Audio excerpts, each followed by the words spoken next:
Untuk jadi problem solver, bahkan beyond problem solver, itu tentunya dibutuhkan banyak kompetensi.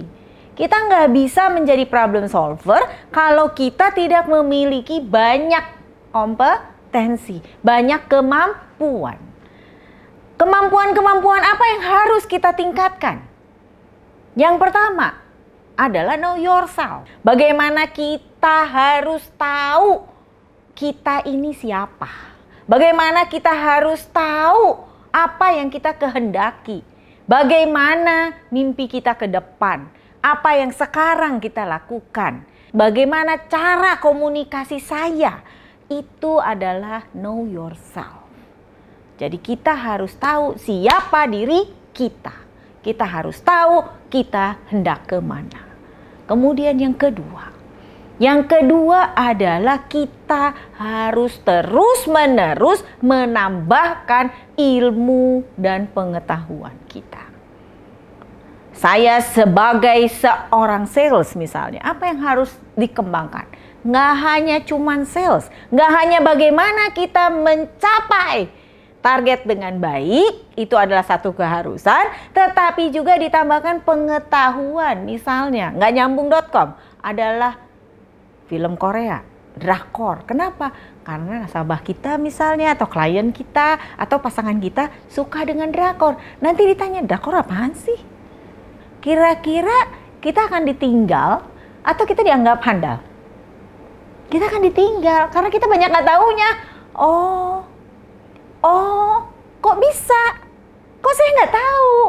Itu adalah yang membuat orang tidak percaya. Ingat, untuk handal ini adalah salah satu kunci agar dapat dipercaya.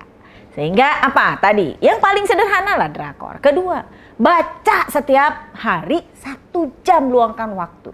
Kalau saya nggak suka baca, saya beli buku, orang lain yang baca, resumenya kita dengerin.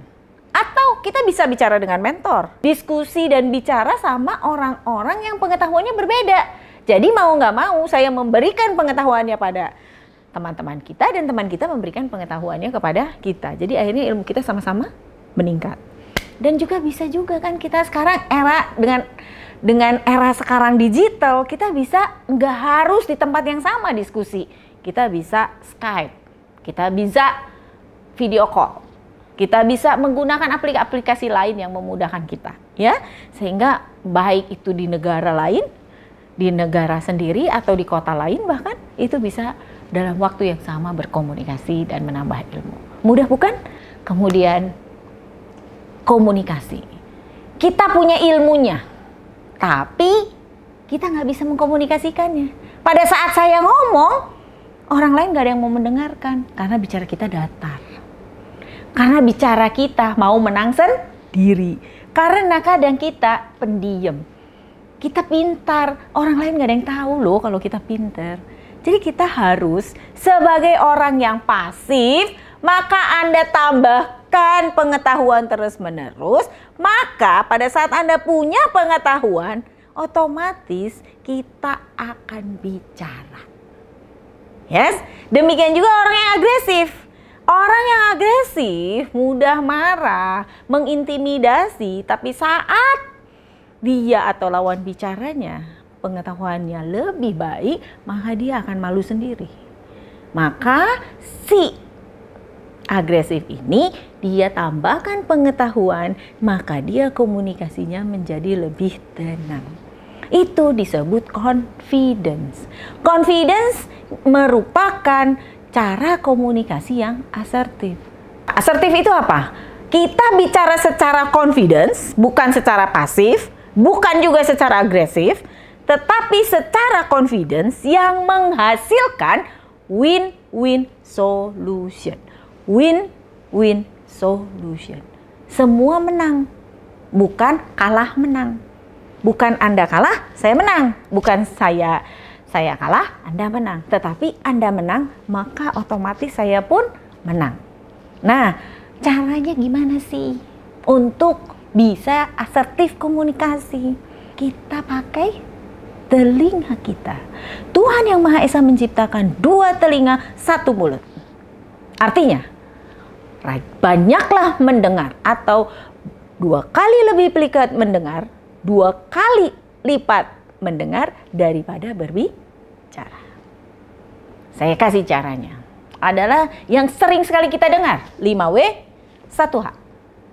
What, when, where, who, why, and how. Yes, contohnya mau tahu? Kita kasih contoh ya, 1 ya.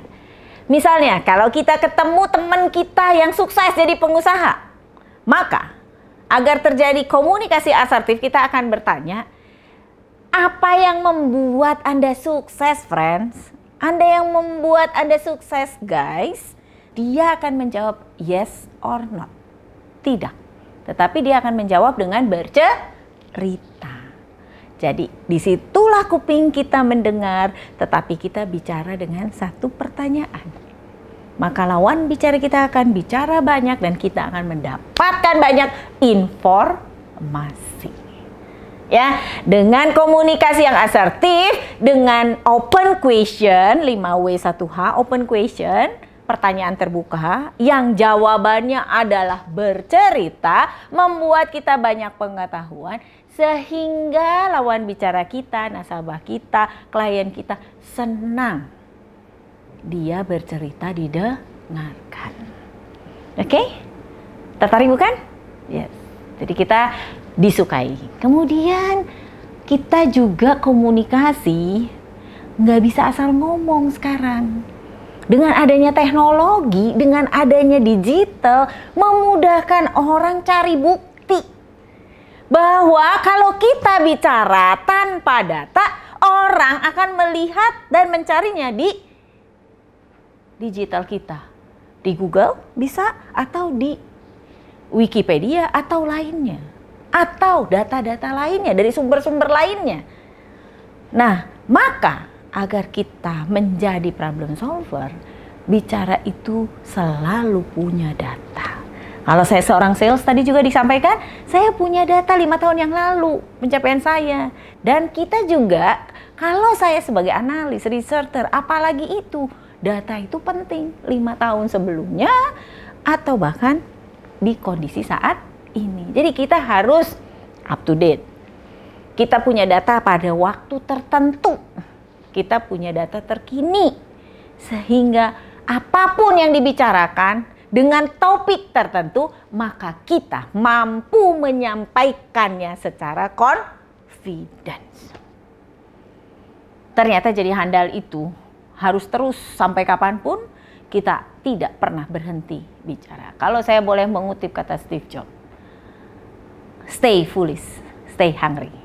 Ya, jadi kita tetaplah merasa lapar akan ilmu pengetahuan, tetaplah kita belajar dari orang-orang pintar, dari orang-orang sukses.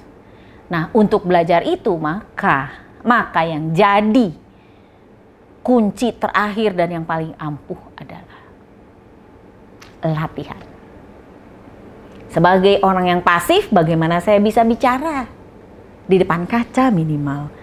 Bertemanlah dan bersahabatlah dengan kaca. Karena dialah yang akan menjadi saksi bagaimana kita improve terhadap berbicara.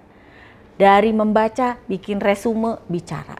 Membaca resume, bicara.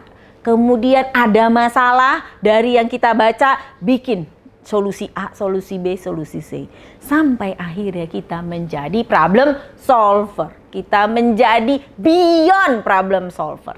Saya percaya Anda semua yang mendengarkan ini akan menjadi seseorang problem solver, bahkan beyond problem solver.